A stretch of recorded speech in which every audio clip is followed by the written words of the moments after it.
Radio Classique, l'invité de l'économie. Il est 7h21 sur Radio Classique, l'invité de l'économie. Bonjour Antoine Brender. Bonjour. Vous êtes chef économiste de Candriam, professeur associé honoraire à l'Université Paris-Dauphine. Et on va parler avec vous ce matin, évidemment, de l'état de santé de l'économie américaine à l'occasion de ce Super Tuesday. On en a parlé donc depuis le début de cette matinale. Donald Trump, par exemple, côté républicain, arrive largement en tête, avec des thèmes qui lui sont chers, l'immigration, la sécurité, un peu de politique étrangère. Pas beaucoup d'économie, l'économie qui a été assez largement absente dans cette campagne. Comment vous l'expliquez ? Je n'ai pas d'explication vraiment profonde, mais l'idée, elle est simple, c'est qu'aujourd'hui, aux États-Unis, comme dans beaucoup d'autres pays, pensez aussi à ce qui se passe en Europe, les sujets sociaux, les problèmes de réfugiés, les problèmes d'immigration préoccupent une partie des électeurs, et Donald Trump a compris qu'il y avait une carte à jouer de ce côté-là. Il la joue très fort, mais il la joue, et du coup on parle assez peu effectivement d'économie. L'autre raison, c'est peut-être que l'économie américaine ne va pas si mal. En tout cas, si on la compare à ce qui se passe dans beaucoup d'autres pays, elle va plutôt mieux.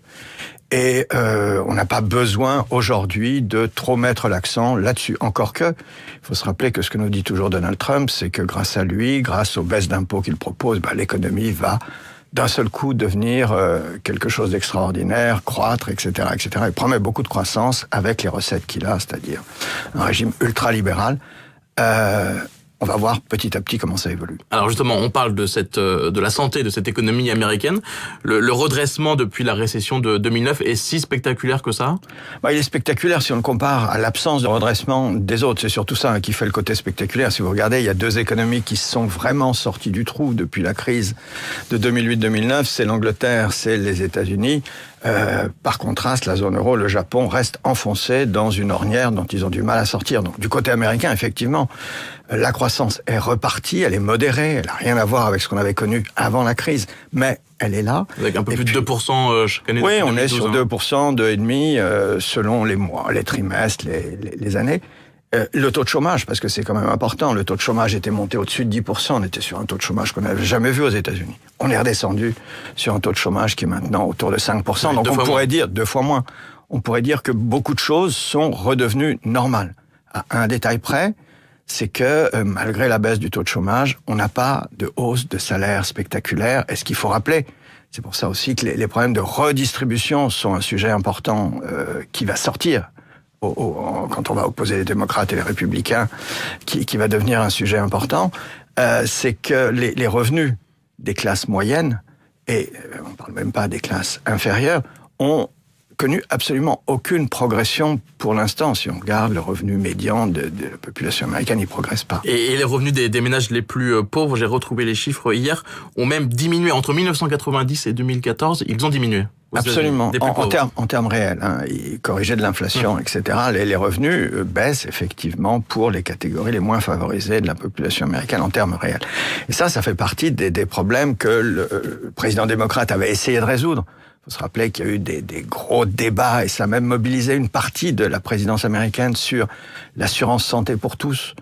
Ça, c'est un sujet qui, pour l'instant, est passé, si je puis dire, mais qui n'est pas complètement réglé non plus. Sur lequel veut revenir, par exemple, sur lequel Donald Trump veut revenir. Donc, il y a tout un contexte social et économique qui reste non réglé aux États-Unis, malgré cette reprise. Je pense que dans la deuxième partie de la campagne électorale, on va voir ces choses-là arriver au cœur du débat. Mais pour l'instant, la réalité, c'est sur le plan purement économique, c'est que l'économie américaine est sortie du trou, et non seulement elle est sortie du trou, mais elle a réussi à résister à une extraordinaire appréciation du dollar.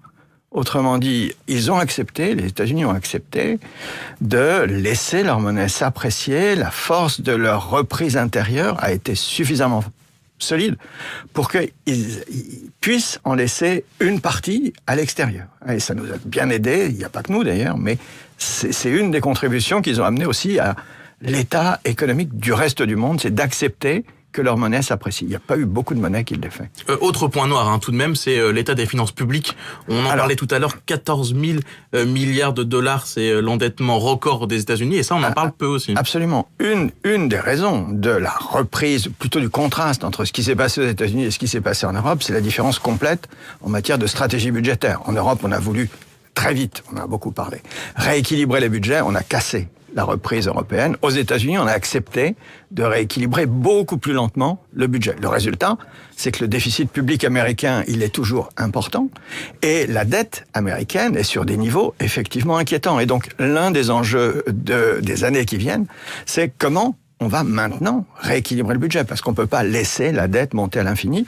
Et aux États-Unis, il y a des problèmes pendants de retraite, comme partout, qui n'ont toujours pas de retraite et d'équilibre des programmes de santé qui n'ont pas été réglés.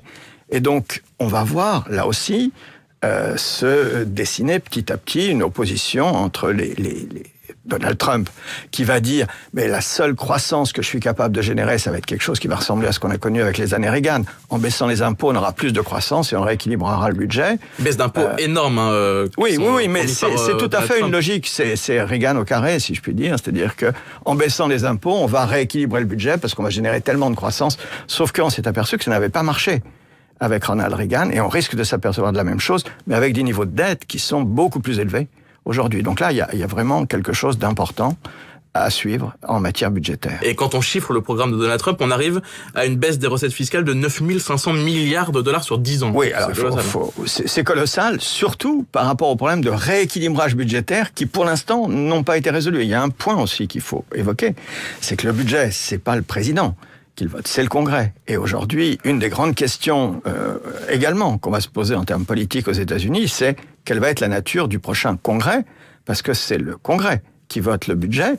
Et si il y a toujours le type de blocage qu'on a connu, on verra que l'économie américaine, la société américaine a devant elle un problème important, qui est un blocage budgétaire. Enfin, il faut sortir du blocage budgétaire qu'on a connu. Et pour l'instant, les contrastes entre les positions sont tels qu'on ne voit pas bien quel compromis va être trouvé. Dernière question, Donald Trump fait peur même jusqu'à l'establishment républicain, jusqu'à l'état-major de son propre parti. Est-ce qu'il fait peur aux élites économiques américaines ? Il faut reconnaître qu'il n'est pas complètement conforme au modèle traditionnel, bien policé, Nouvelle-Angleterre, etc. Donc il sort complètement de l'épure habituelle d'un candidat à la présidence, a fortiori d'un président, et donc il fait peur à tous ceux qui restent fidèles au modèle traditionnel et pas seulement à ceux-là. Merci beaucoup, Anton Brender, chef économiste de Candriam et donc professeur associé à l'Université Paris-Dauphine. Vous étiez l'invité de l'économie ce matin sur Radio Classique.